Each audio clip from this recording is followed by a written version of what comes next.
പ്രതിപക്ഷ ബഹളത്തെ തുടർന്ന് രാജ്യസഭയും ലോക്സഭയും ഇന്നത്തേക്ക് പിരിഞ്ഞു. നാളെ രാവിലെ 10-ന് രാജ്യസഭാ ചെയർമാൻ സഭാകക്ഷി നേതാക്കളുടെ യോഗം വിളിച്ചിട്ടുണ്ട്. ബൽറാം മലങ്ങാടി ഡൽഹിയിൽ നിന്ന് ചേരുന്നു കൂടുതൽ വിവരങ്ങളുമായി. ബൽറാം, പാർലമെന്റ് തുടർച്ചയായി തടസ്സപ്പെടുന്ന ഒരു സാഹചര്യമുണ്ട്. വിവിധ വിഷയങ്ങൾ ഉയർത്തി പ്രതിപക്ഷം പ്രതിഷേധം തുടരുന്ന സാഹചര്യത്തിലാണ് അത് ഉണ്ടാവുന്നത്. അപ്പോൾ ഈ രാജ്യസഭാ അധ്യക്ഷന്റെ യോഗം അത് എന്തിനെ മുൻനിർത്തിയാണ്? ഈ പ്രശ്നം തന്നെയാണോ ചർച്ചയാവുക? ഇന്ന് സംഭവിച്ചത് എന്താണ് പാർലമെന്റിൽ?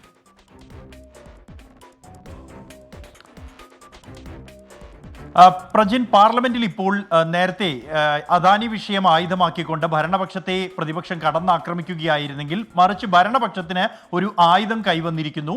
അത് ജോർജ് സോറോസ്, വിദേശ വ്യവസായിയും രാഹുൽ ഗാന്ധിയും സോണിയാഗാന്ധിയുമായി ബന്ധമുണ്ട് എന്ന ആരോപണമാണ്. അതാണ് ഇന്ന് രാജ്യസഭയിലും ലോക്സഭയിലും ഉയർന്നു കേട്ടത്.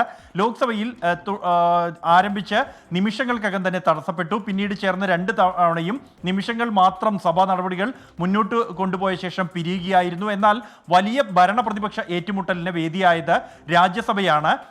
രാജ്യസുരക്ഷയ്ക്ക് ഭീഷണിയാകുന്ന തരത്തിൽ രാജ്യത്തെ ഒരു രാഷ്ട്രീയ പാർട്ടി വിദേശ വ്യവസായികളും ഉൾപ്പെട്ട വാർത്തകൾ സംബന്ധിച്ചുള്ള ചർച്ച വേണമെന്ന ആവശ്യം BJP അടക്കമുള്ള NDA അംഗങ്ങൾ ഉന്നയിച്ചു. എന്നാൽ എല്ലാ അടിയന്തര പ്രമേയ നോട്ടീസുകളും രാജ്യസഭാ അധ്യക്ഷൻ തള്ളിയെങ്കിലും പിന്നീട് ഭരണപ്രതിപക്ഷ തർക്കത്തിലേക്ക് എത്തുകയും രാജ്യസുരക്ഷയെ ബാധിക്കുന്ന വിഷയം ചർച്ച ചെയ്യണമെന്ന് കേന്ദ്രമന്ത്രിമാരായ JP നദ്ദയും ഒപ്പം തന്നെ പാർലമെന്ററി കാര്യമന്ത്രി കിരൺ റിജിജുവും ആവശ്യപ്പെടുകയും അത് ചർച്ചകളിലേക്ക് നീങ്ങുകയും ചർച്ച 2 പക്ഷവും തമ്മിലുള്ള കടന്നാക്രമണങ്ങളായി മാറുകയും ചെയ്യുകയായിരുന്നു. നിലവിലുള്ള അദാനി വിഷയത്തിൽ നിന്നും ശ്രദ്ധ തിരിക്കാനുള്ള നീക്കമാണ് സർക്കാർ നടത്തുന്നത് എന്നാണ് ഭരണപക്ഷം മല്ലികാർജുൻ ഖാർഗെ അടക്കമുള്ള പ്രതിപക്ഷാംഗങ്ങൾ ഉന്നയിക്കുന്ന ആരോപണം.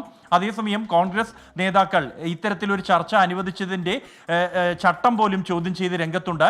3 തവണ തടസ്സപ്പെട്ട ശേഷമാണ് ഈ സഭ പിരിഞ്ഞത്. ഈ തർക്കം തുടരുമെന്ന് ഉറപ്പായ ഒരു പശ്ചാത്തലത്തിലാണ് സഭാകക്ഷി നേതാക്കളുടെ യോഗം നാളെ രാവിലെ 10 മണിക്ക് ചെയർമാൻ ജഗ്ദീപ് ധൻഖർ വിളിച്ചിരിക്കുന്നത്. ബൽറാം മലങ്ങാടിയാണ് വിശദാംശങ്ങൾ നൽകിയത് ഡൽഹിയിൽ നിന്നും.